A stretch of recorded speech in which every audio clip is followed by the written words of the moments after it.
Hi friends, নমস্কাৰ। আজি পুনৰবাৰ আপোনালোকক মই মোৰ YouTube চেনেললৈ স্বাগতম জনাইছো। আজি পুনৰবাৰ আপোনালোকৰ কাৰণে মই এটা ইনফৰ্মেটিভ ভিডিও লৈ আহিছো। এটো কেৱল ইনফৰমেশনৰ কাৰণে ভিডিওটো। আসলে কি জানেনে, আপোনালোকে সদায় নিজক খুব সুন্দৰ, খুব ধুনীয়া কৰি ৰাখিব বিচাৰেনে? আসলে প্ৰত্যেক মানুহে বিচাৰে নিজক খুব সুন্দৰ আৰু ধুনীয়া কৰি ৰাখিবৰ কাৰণে। গতিকে মই আজি আপোনালোকক যেটো কথা ক'বলৈ গৈছো, এই ভিডিওটো আপোনালোকে ভালকৈ চাওক। আপোনালোক সদায় চিৰদিন ধুনীয়া সুন্দৰ আৰু মানে খুব বেছি ইয়ং আৰু শক্তিশালী হৈ থাকিব পাৰিব আৰু প্ৰত্যেক বেমাৰ আজাৰৰ পৰা আপোনালোকে নিজক মুক্ত কৰি ৰাখিব পাৰিব। আপোনালোকে বাৰু এন্টি অক্সিডেন্টৰ নাম শুনিছেনে? এন্টি অক্সিডেন্ট যাক কোৱা হয় সুপাৰ ফুড বুলি কোৱা হয়। আচলতে এই এন্টি অক্সিডেন্টটো যে আমাৰ শৰীৰৰ কাৰণে বিৰাট দৰকাৰ হয়। আমাৰ বডিৰ প্ৰটেকশ্যনৰ কাৰণে, বডিটোৰ বেমাৰ আজাৰৰ পৰা মুক্ত হ'বৰ কাৰণে আমাৰ মানে গোটেই শৰীৰত মানে এন্টি অক্সিডেন্টৰ প্ৰভাৱটো মানে খুব বেছি হয় আৰু সেইটো কাৰণে ইয়াক সুপাৰ ফুড বুলি কোৱা হয়। আসলে কি জানেনে, আমি যিবিলাক বস্তু খাওঁ, খোৱাৰ লগে লগে সেই বস্তুবিলাক বাহিৰ থকা বস্তুবিলাকত কি হয়, অক্সিডাইজ হয়। অক্সিডাইজ হয় মানে তাত এটা ইলেক্ট্ৰনৰ কম থাকে, শৰ্টেজ হৈ থাকে। যেতিয়া আমি বস্তু বডিৰ ভিতৰত আমি ইনজেষ্ট কৰোঁ বা খাই দিওঁ, খোৱাৰ লগে লগে সেই অক্সিডাইজ হোৱা বস্তুটো যেতিয়া আমাৰ পেটত সোমাই যায় বা ফুডখিনি যেতিয়া আমাৰ পেটত সোমাই যোৱাৰ লগে লগে সেই অক্সিডাইজ হোৱা ফুডটোৱে কি হয়, আমাৰ বডিৰ চেলৰ পৰা কি কৰে, এটা ইলেক্ট্ৰন লৈ লয়। এটা ইলেক্ট্ৰন লৈ পিনে কি নিউক্লিয়াছ হয়।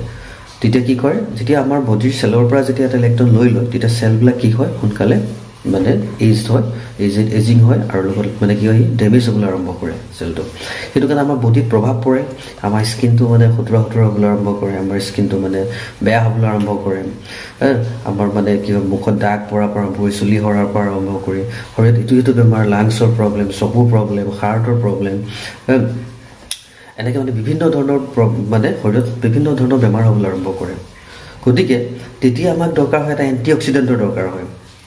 গতিকে এই এণ্টি অক্সিডেণ্টটো যদি আমি এণ্টি অক্সিডেণ্ট এটা খাই দিওঁ, এণ্টি অক্সিডেণ্ট সাধাৰণতে এণ্টি অক্সিডেণ্ট বুলি ক'লে তাত কিছুমান হেৰি থাকে, মানে কনষ্টিটুৱেণ্ট থাকে বা মাইক্ৰ' নিউট্ৰিয়েণ্ট কিছুমান থাকে, যেনেকৈ চেলেনিয়াম থাকে, জিংক থাকে, ক্ৰমিয়াম থাকে, এনেকুৱা কিছুমান মানে মাইক্ৰ' নিউট্ৰিয়েণ্ট থাকে। আৰু ই যেতিয়া আমাৰ বডিত সোমাই দিয়ে এণ্টি অক্সিডেণ্ট হিচাপে, তেতিয়া কি কৰে, সেই অক্সিডাইজ হোৱা যিবিলাক হেৰি আছিলে, মানে খাদ্য বস্তু আছিলে, সিহঁতে সেই চেলটো য'ত মানে এটা ইলেক্ট্ৰনৰ কম আছিলে, এই কম থকা ইলেক্ট্ৰনটো সেই এণ্টি অক্সিডেণ্টবিলাকৰ পৰা পাই যায়। গতিকে চেলভাগে থাকে আমাৰ বডিৰ যিটো চেলটো নষ্ট নহয় বা ডেমেজ নহয়। গতিকে ই কি কৰে, সেই তেনেকৈ মানে আমাৰ শৰীৰত মানে বডিটোক চব বেমাৰ আজাৰৰ পৰা প্ৰটেক্ট কৰি ৰাখে। গতিকে আমাৰ শৰীৰটো তেতিয়া খুব সুন্দৰ, মানে সুস্বাস্থ্যকৰ, খুব ধুনীয়া ইয়ং চেহেৰা একদম। তাত মানে বডিত কোনো বেমাৰ আজাৰ নহয়, লাংছৰ বেমাৰ নহয়। কি বেমাৰৰ পৰা প্ৰটেক্ট কৰে, লাংছ বেমাৰৰ পৰা প্ৰটেক্ট কৰে নিজক, চকুৰ প্ৰব্লেমৰ পৰা প্ৰটেক্ট কৰে, হাৰ্ট ডিজিজ হ'বলৈ নিদিয়ে। গতিকে বডিৰ মেটাবলিজিম চিষ্টেমটো খুব সুন্দৰ কৰি ৰাখে। সেইটো কাৰণে এণ্টি অক্সিডেণ্ট আমাৰ বডিত মানে খুব প্ৰয়োজন হয়। আৰু আটাইতকৈ বেছি এণ্টি অক্সিডেণ্ট থকা ৰিচ ফুড ক'ত জানেনে, ক'ত থাকে? চবতকৈ বেছি এণ্টি অক্সিডেণ্ট থাকে আমলা, মানে আমলখি। আমি সততে চবতে পাওঁ আমলখিটো। আমলখিত খুব বেছি পৰিমাণে থাকে এণ্টি অক্সিডেণ্ট।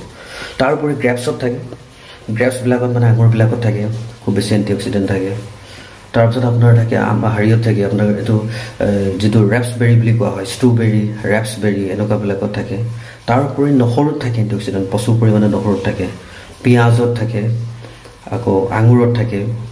গতিকে এইখিনি খুব বেছি হাই মানে কনচেনট্ৰেশ্যনত আপোনাৰ এণ্টি অক্সিডেণ্ট থাকে। গতিকে এনেকুৱা এণ্টি অক্সিডেণ্ট কণ্টেইনিং ফুডবিলাক আমি খুব বেছি খাব লাগে। আমাৰ বডিটোক তেতিয়া চব বেমাৰ আজাৰৰ পৰা আমি নিজক বচাই ৰাখিব পাৰিম আৰু বডিটো খুব দেখিবলৈ ধুনীয়া, সুন্দৰ, উত্থাম হৈ থাকিব, ইয়ং হৈ থাকিব সদায় বডি, চব বেমাৰ আজাৰৰ পৰা মুক্ত হৈ থাকিব। গতিকে ভিডিঅ'টো আজি ইমানেই আছিল। ভিডিঅ'টো চাই কেনেকুৱা পালে কমেণ্ট কৰিব আৰু লাইক কৰিব আৰু মোৰ চেনেলটো পাৰিলে ছাবস্ক্ৰাইব কৰিব। আজিলৈ ধন্যবাদ, বাই।